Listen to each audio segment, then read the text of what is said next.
নমস্কার, আমি প্রজ্ঞা পারিজাত আছি গণপতি সেবা ট্রাস্টের গৌরীপুত্র গণেশের সামনে থেকে সামাজিক কবি দীপক কুমারের সঙ্গে। উনি আমাদের জন্য একটা কবিতা লিখেছেন এবং কবিতা উপহার দেবেন। সেই কবিতাই আমরা দাদার কাছ থেকে জেনে নেব কি কবিতা উনি আমাদেরকে উপহার দেবেন। দাদা, আমাদেরকে কি কবিতা উপহার দেবেন একটু। এই কবিতাটা নারী দিবস উপলক্ষে আমি লিখেছিলাম। কবিতার নাম মহীয়সী।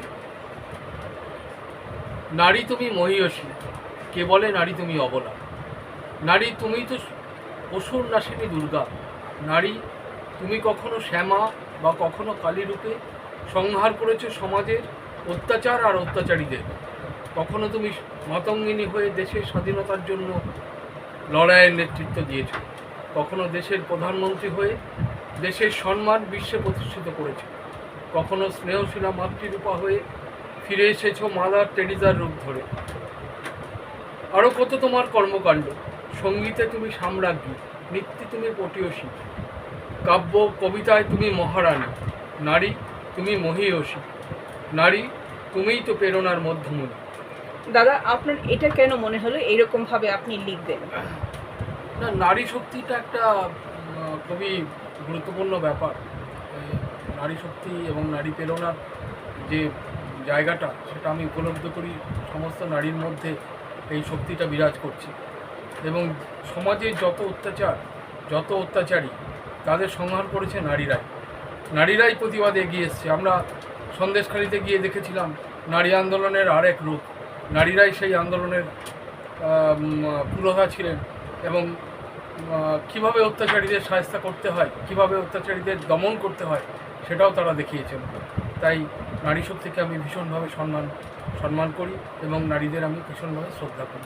আধুনিক সমাজে নারীদের কে নিয়ে কি বলবেন, মানে নারীদের অবস্থান নিয়ে কি বলবেন আধুনিক সমাজে? না, নারী কোন নারী কি স্বেচ্ছাচারী হয়ে গেছেন? রাজা রামমোহন বিদ্যাসাগর নারীদের জন্য লড়াই করেছিলেন এবং নারী চেতনা, নারী শিক্ষার জন্য তাদের যে ভূমিকা, সেটা মারাত্মক। তারা চেয়েছিলেন যে পর্দার আড়ালে না থেকে নারীরা স্বাধীন হোক, নারীরাও সমস্ত কর্মে এগিয়ে আসুক। সেটা হয়েছে, বেশ কিছুটা পরিবর্তন হয়েছে নারীদের। কিন্তু তার মাঝে মাঝে কিছু সময় কষ্ট হয় যে স্বাধীনতার নামে কিছু মানুষ, কিছু মহিলা, তারা নারী না হয়ে তারা স্বেচ্ছাচারী হয়ে এই সমাজটাকে কলুষিত করার একটা প্রবণতা চালিয়ে যায়। সেটা দেখে ভীষণভাবে কষ্ট হয়।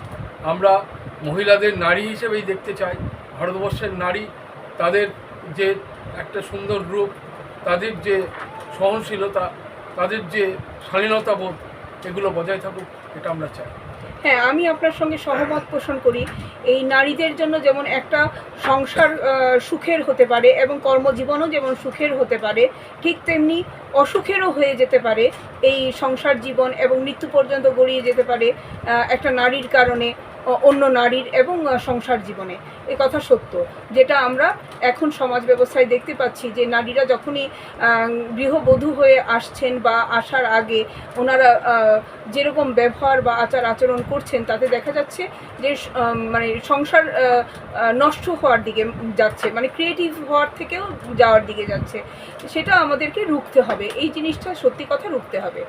আর আপনি পোশাক আশাকের ব্যাপারে কি মনে করেন নারীদের, যে এখন নারীরা বেশি উশৃঙ্খল হয়েছে নাকি মানে যারা শৃঙ্খল তারা শৃঙ্খলই রয়েছে?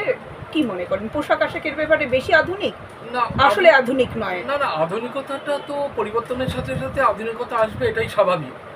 কিন্তু শালীনতা বোধ যেটা, সেটা মেনটেন করার দায়িত্ব তো প্রত্যেকেরই থাকে এবং সেটা নারীদের ক্ষেত্রে ভীষণভাবে মেনটেন করা উচিত। তো আধুনিকতা থাকুক, কিন্তু শালীনতাকে বিসর্জন দিয়ে না। এটা আমি সহমত পোষণ করি। ধন্যবাদ দাদা। নারী দিবসের জন্য নারীদের জন্য আপনি যে বক্তব্য রাখলেন, সেটাতে আমরা সকলেই উপকৃত হব এবং আমি এটা সত্যিই নিজেও মনে করি যে এই জিনিসটা হওয়া দরকার।